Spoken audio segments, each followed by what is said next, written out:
Hey, what's going on everybody? Andy Clements here, the founder and creator of the Bodies by Moves Academy, and I am back here for another video. This time we're going to talk about the 3 biggest exercises that I think you can use to help you grow the thickness of your mid-back. So there are 2 different areas to our back. There's obviously the width area, which is comprised mainly of the lats, and there's the thickness area, which is the mid-back, the middle of the shoulder blades, and the erectors that run down the middle of the back. So I'm going to talk about the latter in this video. I am going to make another video really soon on the width of your back. So if you want to get some more information on that, then stay tuned to this page and I will produce a video on that really soon. But for today, we're talking a lot about the thickness of our mid-back, and we've got 3 major exercises to go through. So without further ado, let's dive into our first exercise, which is the Incline Dumbbell Row.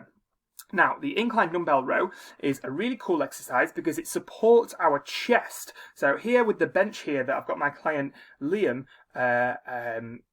being supported by, he's got his chest supported there. So the limiting factor normally on a barbell or a dumbbell row, if you're leaning over, can often be your lower back. And for beginners, this can be a big issue because they don't have the glute and the hamstring strength built up through here to be able to properly position themselves and hold themselves in that nice leaning over position where they can really start to work on the mid-back. So the lower back becomes a limiting factor. So by supporting the chest and taking that out of the equation, we remove that from the equation and we allow ourselves to really focus on that mid-back. So as you can see when I play this through now, there's no lower back movement whatsoever. There's not even a thought about it because we're supported there. So we're driving the chest down into the pad and it allows us to really effectively retract them shoulder blades. So because he's wearing a vest, you can really see them shoulder blades moving. So as he's retracting and where I've got my fingers there telling him where to pinch, you can see he's really squeezing that mid-back and he's developing some big thickness to the middle of his back there. So that's the Incline Dumbbell Row, and that's the first exercise on our back thickness top 3. Now for the second exercise on our back thickness top 3, we've got a bent over barbell row. So again, this is one for people who have got a little bit more experience. So if you've got some strength built up through the glutes and hamstrings and you have the ability to support yourself properly in that bent over position, then you'll be able to really get a good contraction through the mid-back without worrying too much about the lower back, and you'll be able to load this one up as well. If you're in that position where you've got that strength built up and you can have the stability, it's going to be really useful for you because you'll be able to load up this exercise and you'll be able to not only get the benefits of the load through the mid-back where you can squeeze the shoulder blades together, but you'll also get the benefits of holding that through the erectors, and it'll really thicken up the erectors that run either side of your spine, which will give you 2 big old slabs of muscle which will look awesome when you turn around from the back. So if I play this through and show you how the barbell row looks, so again this is a demo video, so we've not got much weight on the bar, but this is exactly how you would perform regardless of how much weight you've got on the bar. So you'd really hold yourself in that position, you'd focus on squeezing the mid shoulder blades together, and imagine that you've got the bench supporting your upper body there. So even though you are not supported, you're keeping your body as though it was supported, and you're keeping your body in a perfectly straight position, and that will really help you to thicken up that mid-back as much as possible.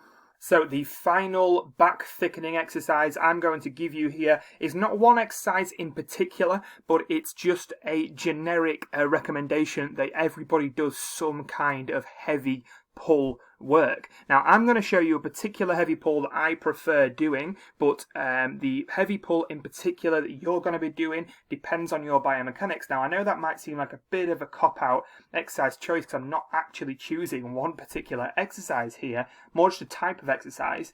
And it might be tempting for me just to write deadlift in here as, and I've done with it, but that would be a little bit irresponsible on my part. Now, the reason for that is that there is no one best heavy pulling movement that fits everyone's body. Some people get on really well with the conventional deadlift, others are more well suited to a sort of sumo style deadlift, and others still need a different type of heavy pulling movement altogether. It all just depends on your biomechanics as an individual and what feels best suited to your body. Now there's a few different options you can use for pulling heavy. So I'll list a few options here to see which one you find best, but just pick whichever one you find best that feels best for your body. There's conventional deadlifts, which most people do. There's the sumo deadlifts, which is a little bit wider stance of the deadlift. There's the rack pull, which is the top half of a deadlift there. There's the stiff leg deadlift where you're pulling with straight legs from the floor. And there's the movement that I'm about to show you here, the RDL, the Romanian deadlift. So I'm going to show you the RDL, but regardless of which option you go for, make sure you do include a heavy pulling movement in your programming, because not only will you get the posterior chain benefits as building up your hamstrings and glutes, but you'll also put more weight than you could anywhere else through the erectors in your back. So it's really going to thicken up your mid-back. So this is how we perform the barbell RDL, the one I'm going to show you here. It's a hip hinge. You push your hips right back and you pull them through again. So technically this one is a hamstring and glute exercise, but you try lifting a decent amount of weight. It doesn't matter how much I've got on the bar there, but you try lifting a decent amount of weight for you and tell me that you're not lighting up your mid-back and your erectors, because it's impossible. You're going to really feel that through the erectors, and you're going to thicken up your mid-back totally, massively. So that's all we've got for the thickness. There we are. That's all we've got for the thickness video, the thickening up your mid-back video. I really do hope that you found that useful, and if you did, then I've got something that I really do think you will enjoy and you will love and you will find so valuable, and that is the 4-part free mini video course on building your weak body parts. So I put this together yesterday, and what it is, it's a 4-part video course that I deliver totally free, and it just teaches you how to take your weak body parts from not having a clue what to do to build them to every single step along the way that you need to bring them up to scratch and match the rest of your physique. So if you've got a weak body part that you're really struggling to build, whether it's the thickness of your back like this video covered, or your chest, or your delts, or your arms, or whatever it is, then hit that link below and that will really help you to break through those plateaus and bring those weak body parts up to scratch. I really hope this video is useful, and I'll see you over there in the free video course.